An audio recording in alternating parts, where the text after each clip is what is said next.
I, 30M, need opinions on my situation with my father, 65M, and sister Sarah, 35F. Everything started 3 years ago when my father decided he wanted to buy a house. He had been renting all his life and finally wanted a place of his own. The problem was that he didn't have enough money saved up, and the banks weren't giving him a good interest rate due to his age and credit score. I had been working in tech for 8 years and had saved up a decent amount. When father approached me about helping him buy the house, I didn't think twice. We decided that I would contribute 40% of the down payment and he would contribute 60%. The house was put in both our names since I was contributing a significant amount. Some background about our family: my mother passed away when I was 12, and father raised me and Sarah as a single parent. He worked 2 jobs to support us and made sure we both got good education. Sarah was always the favorite child though. Being the older sibling, she got more attention and father always sided with her in any argument. This continued into our adult lives too. Sarah married Mike, 37M, right after college. Mike worked in sales and they lived in another city, about 4 hours away. I stayed in our city, got a job in tech, and focused on building my career. Father lived alone in a rented apartment and I visited him every weekend. When we bought the house together 3 years ago, the plan was simple. Father would live there, and I would continue staying in my apartment since it was closer to my office. I would visit him regularly and help with maintenance and repairs. Everything worked perfectly for the first 2 years. Last year, Mike lost his job due to company restructuring. They tried to manage with Sarah's income for a few months but it wasn't enough. Mike struggled to find work in their city. Finally, they decided to move back to our city for better opportunities. Father offered them to stay with him while they looked for a place. I was actually supportive of this arrangement initially. I even helped Mike update his resume and referred him to some companies. Sarah seemed grateful and things were cordial between us. They moved in with father about 8 months ago. Things started changing around 6 months ago. First, father began dropping hints about how Sarah and Mike were struggling financially. He would mention how expensive rent was in our city and how difficult it was for them to save for their own place. I sympathized but didn't think much of it. Then the conversations became more direct. Father suggested that since I had my own apartment and a good job, maybe I should consider signing over my portion of the house to Mike. His argument was that they needed it more than I did. I refused because that made no sense. I had invested my hard-earned money in that house. That's when the real manipulation started. Father would call me daily, sometimes multiple times, telling me how selfish I was being. He brought up how he had raised us alone after mom died, how he had always put us first, and how I was betraying family values by not helping my sister. Sarah joined in too, sending long messages about how I had a stable job while Mike was struggling. They even involved our extended family. My aunts and uncles started calling, telling me how disappointed they were in my behavior. Sarah would cry to them about how her husband was depressed due to unemployment and how I was refusing to help despite having means. The emotional manipulation got worse when they started bringing up mom. Father would say things like, "Your mother would be so disappointed to see you refusing to help your sister," or "This is not how we raised you." Sarah would remind me of how mom always wanted us to stick together and support each other. After weeks of this constant pressure and guilt tripping, I finally gave in. I signed over my share of the house to Mike, thinking it would bring peace to the family. Father and Sarah acted very grateful initially. They said I had done the right thing and that mom would be proud. But things only got worse after that. About a month after I signed the papers, father told me I couldn't come over to the house anymore. He said Mike felt uncomfortable with my visits because he thought I was checking up on my former investment. I was completely shocked. Not only had they taken my share of the house, but now they were banning me from visiting my own father. When I tried to reason with father, pointing out how unfair this was, he sided with Mike completely. He said I needed to respect their privacy and that it was their house now. Sarah started spreading stories in our extended family about how I was harassing them and wouldn't let them live peacefully even after giving up my share. Most of our relatives believed Sarah's version because she had always been the more social one who maintained better relationships with family. They started treating me coldly at family gatherings. Only my cousin Tom, 32M, stood by me. He could see through their manipulation and advised me to cut contact with all of them. I know I was stupid to sign over my share. I let them emotionally manipulate me using mom's memory and family obligations. But I never expected them to completely cut me off after getting what they wanted. Father seems perfectly happy with his new arrangement, living with Sarah and Mike while pretending I don't exist. I'm still paying off the loan I had taken for my share of the down payment. Every time I make a payment, I'm reminded of how they took advantage of me. Now I'm wondering if I should have stood my ground despite all the emotional manipulation. Was I the asshole for initially refusing to give up my share of the house? Update 1. Hey everyone, it's been 2 months since my original post. A lot has happened since then. After getting valuable advice from the comments, I decided to focus more on my career to distract myself from the family situation. My tech company was expanding and opened a new office in a city about 6 hours away. When they asked for volunteers to transfer, I immediately raised my hand. The change seemed perfect: new city, new people, and most importantly, distance from all the family drama. I didn't even tell father or Sarah that I was moving. They probably found out from relatives, but nobody reached out. The transfer came with a promotion and better pay, which was great. But the best part was meeting Emma, 32F. She owns a successful real estate investment company and is one of our biggest clients. We started working closely together on some tech integration projects for her company. Emma is different from anyone I've ever met. She's incredibly sharp in business but also very kind and understanding. We would often end up talking long after our work meetings were over. One day, she asked me out for coffee, and things just clicked between us. For the first few weeks, we kept things casual and professional at work. But we started spending more time together outside office hours. She showed me around the city, introduced me to her friends, and made me feel welcome in my new life. I was hesitant to tell her about my family situation initially. It's not exactly a great story to share when you're starting to date someone. But after we had been seeing each other for about a month, we were having dinner at her place and she asked about my family. Maybe it was the wine, or maybe I just felt comfortable enough with her, but I told her everything. About helping father buy the house, how they manipulated me into giving up my share, and how they cut me off afterward. I expected her to think I was naive or foolish, but her reaction surprised me. Emma was absolutely furious, not at me, but at my family. Being in real estate herself, she said what they did was a clear case of financial abuse combined with emotional manipulation. She wanted me to take legal action, but I explained that I had signed over my share willingly, even if under pressure. The interesting part came when Emma looked up the house details. She knows the real estate market in my old city very well since her company has several properties there. She told me that due to new development projects in that area, property values had increased significantly over the past year. The house I had invested in was worth almost double now. My father and Mike had actually made a huge profit from my investment without even realizing it. About a week after this conversation, I started getting messages from Sarah. Apparently, she had heard through some mutual business contacts that I was dating Emma. Suddenly, my sister who hadn't contacted me in months wanted to reconnect. She acted like nothing had happened, sending casual messages asking about my new job and life. Then came the dinner invitations.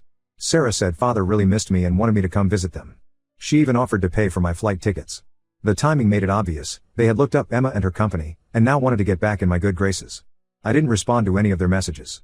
I showed them to Emma, and she just laughed at how transparent their intentions were. She said people often show their true colors when money is involved, and my family had shown theirs twice now, first when they took advantage of me, and again when they tried to crawl back because of her success. Emma and I continued dating, and things got serious pretty quickly. We moved in together after 4 months. She's completely different from my family, she's always direct about money matters and insists on keeping everything clear and documented. We even signed a rental agreement when I moved in, which she said was just good business practice regardless of relationships. Last month, we got married in a small ceremony. Only Tom, a few close friends, and Emma's family attended. We didn't want a big wedding, and I definitely didn't want to invite my family. Of course, father and Sarah tried to contact me when they heard about the wedding. They sent messages about how hurt they were to be excluded, how families should stick together, and all that. I had already blocked them everywhere. Tom came to the wedding and told me that Sarah had been telling everyone that I was being manipulated by my rich girlfriend, now wife, into abandoning my family. The irony of that accusation after what they did to me is just incredible. But I don't care anymore about what they say. Emma and I are happy, and that's all that matters to me now. I know this update might seem like a fairy tale ending. Guy gets betrayed by family, moves away, meets successful woman, falls in love. But life is strange sometimes. Emma says what my family did to me actually worked out in my favor because it gave me the push to move away and start fresh. I'm not sure I agree completely, but I am happier now than I've been in a long time. The only thing that still bothers me is that they got away with what they did.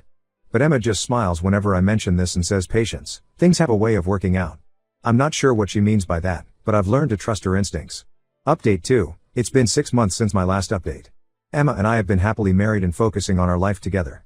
She's been teaching me about real estate investment, and we've been looking at properties in different cities, including my old city. Last month, while browsing listings, Emma noticed something interesting. My father's house was up for sale. Apparently, Mike had finally found a job in another state, and they had decided to sell the house and move. The listing had only been up for 2 days. Emma didn't tell me her plan initially. She just casually mentioned the listing and asked if I was okay talking about it. When I said yes, she explained that the house's value had nearly doubled since I had invested in it. The new development projects in the area had really paid off. The next day, Emma's company placed a bid on the house through their corporate name. She offered 15% above the asking price, knowing they wouldn't refuse such a generous offer. Father, Sarah, and Mike had no idea that the company bidding on their house was connected to me. The sale process moved quickly because they were eager to get the high price and wanted to move for Mike's new job.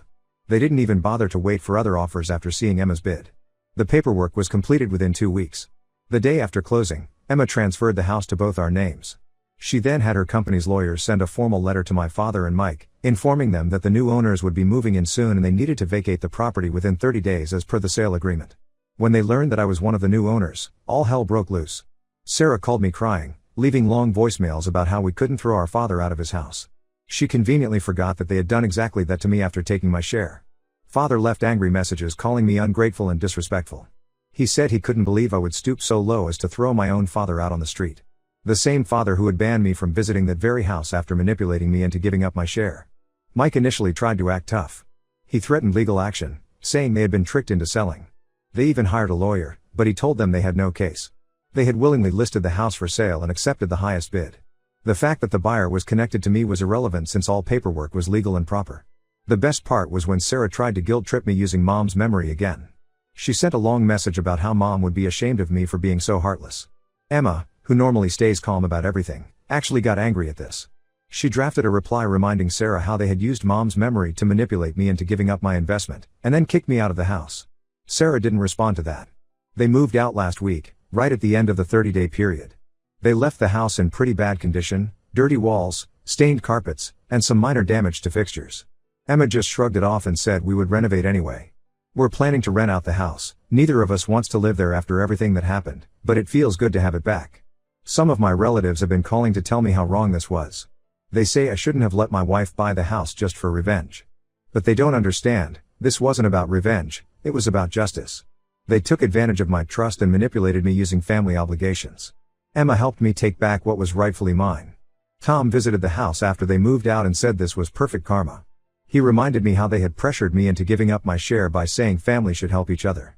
Now they're learning that karma works both ways.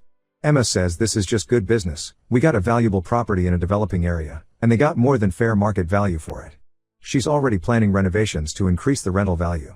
Sometimes I look at her and wonder how I got so lucky. She not only understood my pain but helped me get justice in the most elegant way possible. Father, Sarah, and Mike are moving to their new state next week. Good riddance, I say.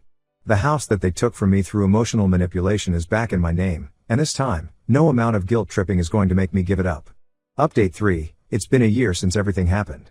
The house has been completely renovated and is now rented to a lovely family, a doctor, his wife, and their 2 kids. The rental income is actually higher than what we expected, thanks to Emma's smart upgrades to the property. My father, Sarah, and Mike moved to their new state for Mike's job. The last I heard, they bought a smaller house there using the money from our purchase. They tried to reach out several times through relatives, especially during holidays. They sent messages about how families should forgive each other and move forward, but I maintained no contact. Sarah had a baby 3 months ago, and suddenly all the relatives started pressuring me to reconcile. They said I should let go of the past because I was an uncle now. My aunt called to tell me that father cried when he heard about my decision to not visit the baby. Apparently, Sarah had hoped that her baby would bring the family back together. What they don't understand is that this isn't about holding a grudge. They didn't just take my investment, they manipulated me using my mother's memory, took advantage of my trust, and then cut me out of their lives when they got what they wanted. Only when Emma came into the picture with her success did they try to reconnect. That shows their true character. Tom visited us last month and updated me on the family gossip. Apparently, Sarah and father have been telling everyone that I betrayed the family by throwing them out of their home. They say I let money and my rich wife change me, and that I forgot all family values. They conveniently forget to mention how they manipulated me and took my investment, or how they banned me from visiting the house after getting my share. Some family members have been quite critical of how Emma and I handled the situation. They say buying the house was unnecessarily vindictive and that we could have just let them sell it to someone else.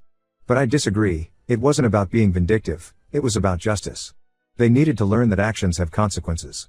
Emma and I are expecting our first child now. We've decided not to share this news with my family. I don't want my child growing up around people who think it's okay to manipulate and take advantage of family members. Emma's family has been wonderful, and it's all the family we need. The rental income from the house goes into a separate account. Emma suggested we use it to start a college fund for our baby. It feels good knowing that the investment I almost lost will now help secure our child's future. Last week, Sarah sent a long email about how she misses her brother and wants our children to grow up knowing each other. She wrote about Mom again, saying she would want us to reconcile. I didn't respond. They lost the right to use Mom's memory against me when they used it to manipulate me the first time. I'm happy with my life now and have no interest in reconnecting with them. Emma says time and distance help heal all wounds, but some relationships are better left in the past. I agree. Sometimes the best thing you can do for your peace of mind is to close certain chapters completely. The whole experience taught me an important lesson about family. Blood relation doesn't give anyone the right to take advantage of you. Real family supports you and stands by you, like Emma did, not manipulates you for their benefit like my father and sister did.